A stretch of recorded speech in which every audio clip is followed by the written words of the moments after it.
জামাতের নাম থেকে ইসলাম বাদ দিতে হবে। ইয়েস, আপনি ঠিক শুনছেন। আমি এই কথা কেন বলছি, কারণ আমাকে একজন প্রশ্ন করছেন যে জামাতের আপনি সমালোচনা করেন, জামাতের ভুল ধরেন, তো জামাতের ভুল না ধরে জামাত কিভাবে সামনে অগ্রসর হইতে পারে সেটা নিয়ে আপনি একটু ফর্মুলা দেন, যদি কোনো পরামর্শ থাকে। তো সেই পরামর্শ আমি দিব আজকে। সেটা হলো, দেখেন, বাংলাদেশে প্রচলিত যেই বড় রাজনৈতিক দল দুইটা আছে, এইগুলো কোনো ধর্মভিত্তিক রাজনৈতিক দল না, এগুলো সেকুলার দল। আধুনিক পৃথিবীতে সেকুলার বলতে যদিও ধর্মের প্রতি ইন্টারেস্ট নাই, ধর্মের প্রতি আগ্রহ নাই, এরকম দলকে বোঝায়। বাট বাংলাদেশের ক্ষেত্রে ধর্মের প্রতি কিছুটা অ্যালার্জি আছে, এটাকেই সেকুলার বলে। একটু হিন্দুত্ববাদের প্রতি অতিরিক্ত গদগদ ভাব আছে, এরকম দলগুলোকেই মূলত সেকুলার দল হিসেবে ধরা হয়। এখন সেকুলার দল বাংলাদেশে যে দুইটা আছে বড় দল, এই দুইটাই দুর্নীতিগ্রস্ত। বাংলাদেশের মানুষ এই দুইটা দল থেকে মুক্তি পাইতে চায়, পরিবারতন্ত্র থেকে। আমার বয়স ৩৫, এই ৩৫ বছর বয়সে আমি এই দুইটা দলকেই রাষ্ট্রের ক্ষমতায় পাইছি, এবং এই দুইটা দল রাষ্ট্রকে সামনে ড্রাইভ করার পরিবর্তে পিছন দিকে নিয়ে যেতেছে সবসময়, মানে পিছন দিকে তার ব্যাক গিয়ারে গাড়ি চালায় সবসময়। সো বাংলাদেশের মানুষ মানে হাঁপায়ে উঠছে, হাঁপায়ে ওঠার কারণে এই নির্বাচনে, ২৬শে নির্বাচনে তারা এই দুইটা দলের বিরুদ্ধে ভোট দিছে। কিন্তু বিরুদ্ধে ভোট দেওয়ার পরেও দেখা গেছে যে আপনি গুলি করছেন শত্রুর গায়ে, কিন্তু গুলি আপনার দিকে ফিরে আসছে, অদৃশ্য শক্তি গুলিটাকে ফিরাই দিছে। তো বাংলাদেশের মানুষ ভোট দিছে জামাতকে, কিন্তু ভোট চলে গেছে বিএনপির দিকে অটোমেটিক, মানে একটা ইঞ্জিনিয়ারিংয়ের মাধ্যমে, একটা রিভার্স ইঞ্জিনিয়ারিং বলা যেতে পারে। সো এখন বাংলাদেশের মানুষের মুক্তি কোন পথে? জামাত কেন ফেল করলো? এখন এবং বাংলাদেশের মানুষ কিভাবে এই দুই দল থেকে বাঁচতে পারবে, এটা নিয়ে আমি কথা বলতে চাচ্ছি আজকে। এই দুই দল থেকে বাঁচতে চাইলে কোনো ইসলামী দল চলবে না। এইখানে আপনাকে একটা সেকুলার দলের হাত ধরতে হবে, অর্থাৎ এমন একটা দল যেটা ইনসাফের কথা বলে, যেটা হচ্ছে যে বাংলাদেশের মানুষের যে ধর্মীয় অধিকার সেটার ব্যাপারে তারা বাধা দিবে না। But at the same time তারা এই কথাও বলবে না যে আমরা ইসলাম কায়েম করতে চাই, তারা বলবে যে আমরা গণতন্ত্র কায়েম করতে চাই।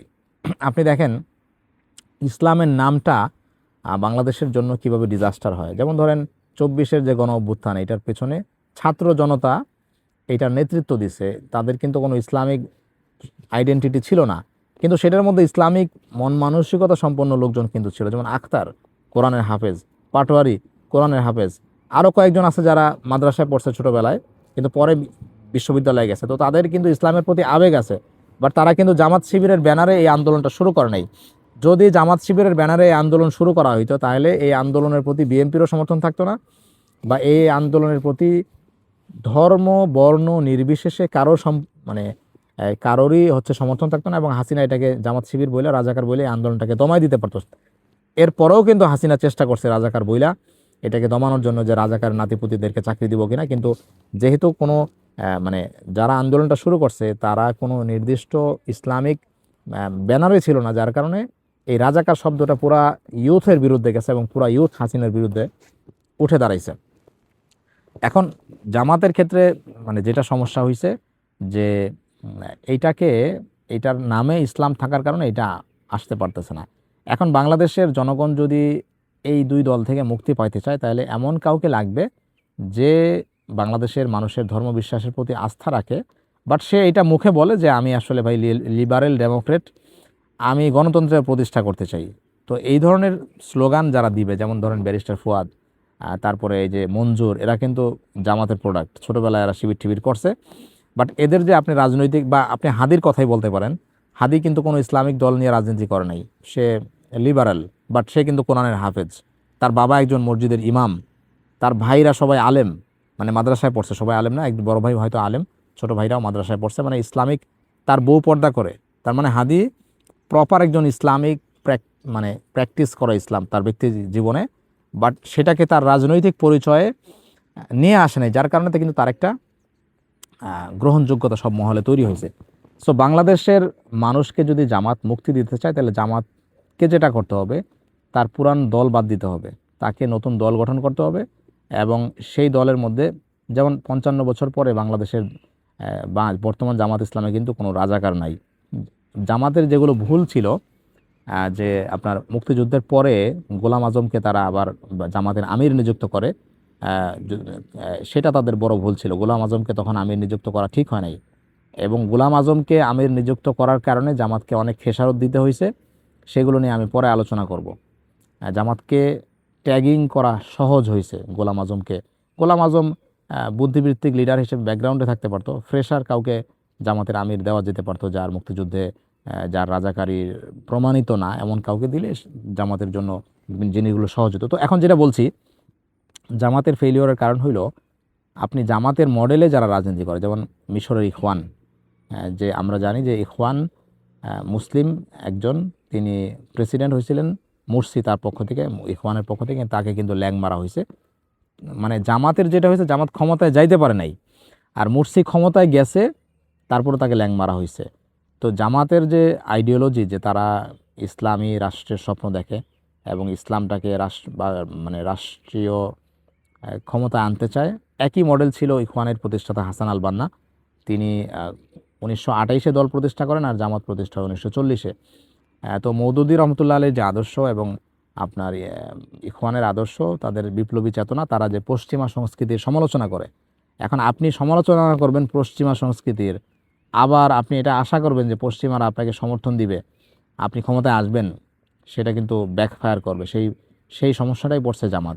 সো জামাত যদি এখন মনে করে যে সে ক্ষমতায় আসতে চায়, তাহলে আমি মনে করি যেহেতু জামাত 80 বছরেও ক্ষমতায় আসতে পারে নাই, তার স্ট্র্যাটেজি কিছু পরিবর্তন আনা দরকার।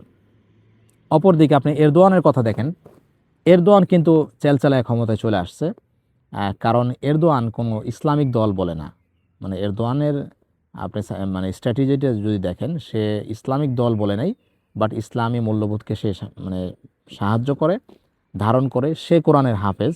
আবার তার দেশে কামাল আতাতুর্ক কর্তৃক যে ধর্ম বিদ্বেষী কিছু আইন ছিল, কালা কানুন ছিল, হিজাব পরা যাবে না, আরবিতে আজান দেওয়া যাবে না, এইগুলো কিন্তু এরদোয়ান কোর্টের মাধ্যমে বাতিল করছে।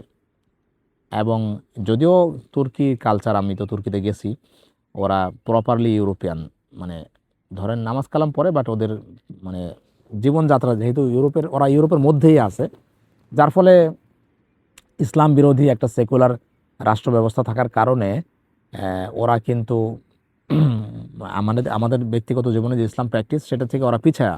বাট ওরা কিন্তু একটা ইসলামকে সাপোর্ট করে এমন ব্যক্তিকে ক্ষমতায় নিয়ে আসতে পারছে, যেটা বাংলাদেশে আনা সম্ভব হয়নি। তো জামাত যদি স্ট্র্যাটেজি পরিবর্তন করে, বড় রকম চেঞ্জ আনে, মানে উপরে উপরে, ভিতরে যেটা আছে তার আদর্শ সেটাই থাকলো, তাহলে আমি মনে করি যে আগামী নির্বাচনে জামাতের জন্য ভালো কিছু অপেক্ষা করতেছে।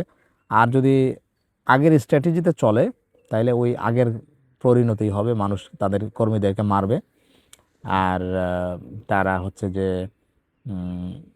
স্যাক্রিফাইসের মধ্যেই থাকবে, এবং বাংলাদেশের মানুষকেও তারা নিজেদেরকেও মুক্তি দিতে পারবে না, বাংলাদেশের মানুষকেও নতুন কিছু দিতে পারবে না। এটা আমার অ্যাজাম্পশন, এবং আমার যে কথাগুলো, এগুলোর পেছনে কিন্তু আমি যুক্তি দেখাইছি। কারণ আপনারা যদি আমার কোনো যৌক্তিক সমালোচনা করতে চান, অবশ্যই করবেন, কিন্তু হুদাই গালাগালি করবেন না। কারণ জামাতের সমর্থকদেরকে আমি অনেকে দেখছি, খুব কম সংখ্যক, যারা আমাকে বলে যে আপনি রাইট আছেন, আপনার সাথে আমরা একমত আছি। এবার বড় অংশ আমাকে গালাগালিজ করে, আমাকে কেউ আওয়ামী লীগের গুপ্ত দালাল বলে, কেউ ইহুদির দালাল বলে। এখন আমি আপনাদেরকে কাছে বলতে চাই যে আমাকে একটা দালাল বলা হোক, স্পেসিফিক, কিন্তু আমাকে আপনারা নির্দিষ্ট কোনো দলের দালাল বলতে পারবেন না, কারণ আমি সবারই সমালোচনা করি। সো এই ছিল আজকে এই পর্যন্তই। যদি ভালো লাগে, আপনার মূল্যবান মতামত জানাবেন। খারাপ লাগলেও আপনি আমাকে কমেন্টে খারাপটা প্রকাশ করতে পারেন। আপনাদের মতামত আমার জন্য খুব গুরুত্বপূর্ণ। সেই মতামতগুলো থেকে আমি আবার পরবর্তী ভিডিও করব। ভালো থাকবেন। আল্লাহ হাফেজ।